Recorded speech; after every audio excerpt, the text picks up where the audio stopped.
Things you can do that are effective and will help you. Welcome to my video series, Indicted and Facing Prison, Now What? My name is Mark Blatstein, and I understand firsthand how surreal and overwhelming this experience can be. In 2006, I too was convicted of a felony and I lost my medical license. But in 2010, I was grateful to be able to get it reinstated in full. And after that, I transitioned from patient care, which is why I'm here today with you to help provide you with the crucial information every day so that you can navigate these challenging times with both knowledge and preparation, because together they build confidence and will make you a better team player with your legal team. The Department of Justice and the feds have been asking questions.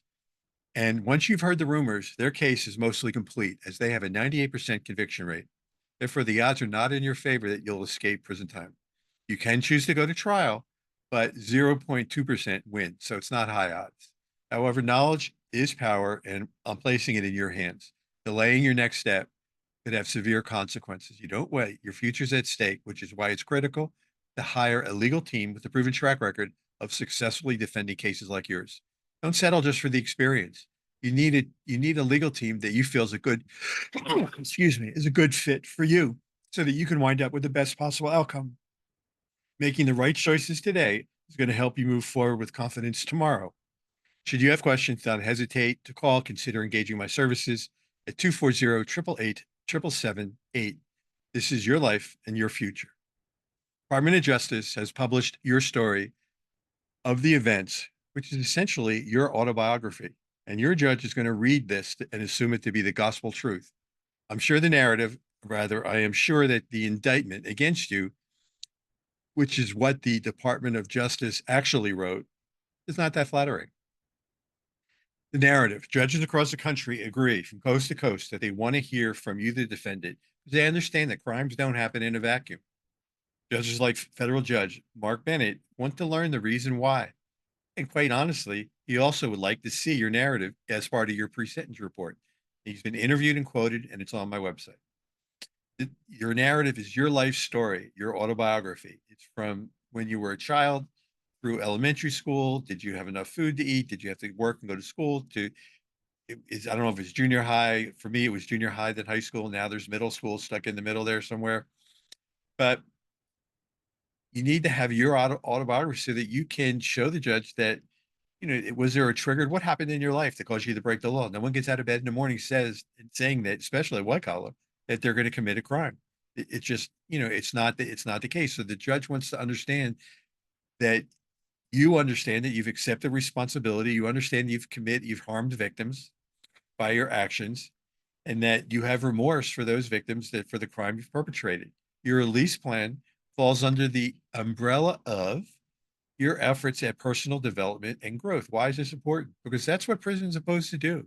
It's supposed to go ahead and give you the opportunity to change your behavior. And personal development growth is a lot of it's through education, be it GED, undergrad degree, master's, law school, or an occupation or trade. One doesn't supersede the other. Not getting into trouble, and it does happen. You just want to stay out of jail. You want to stay out of getting in trouble once you're in prison. Don't use anyone's cell phone. Do your job. Don't pay someone to do your job. Attending all the First Step Back classes, because they will give you program classes to take. But in order to get credit from them, when you first go into prison and get in front of the computer, there is a assessment survey, which I have on my website, but that you can, so that you know the questions ahead of time, that you need to answer those questions. If you're already at this point and you don't have the time to wait for my future videos, then give me a call. We can discuss your situation one-on-one. Once again, my number 240-888-7778.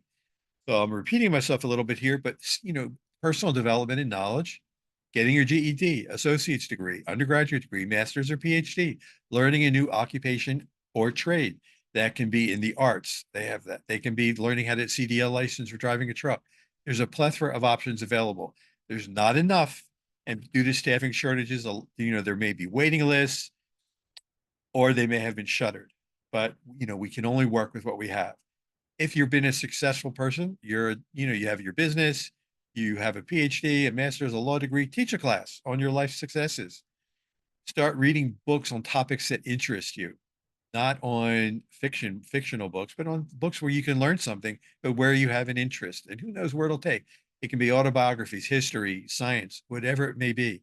If you like to paint, draw, or the arts, then do it. This can lead to a new career. Just do something, because by participating in these constructive activities, it actually takes your mind outside of the prison walls. Allocution, this opens the door for your conversation with your judge, which is a snapshot review of your personal narrative where you've accepted responsibility, you're humbled and embarrassed for what has happened, you understand you created victims, and you've got to make amends to these victims, and you don't ever want to come back to this courtroom again.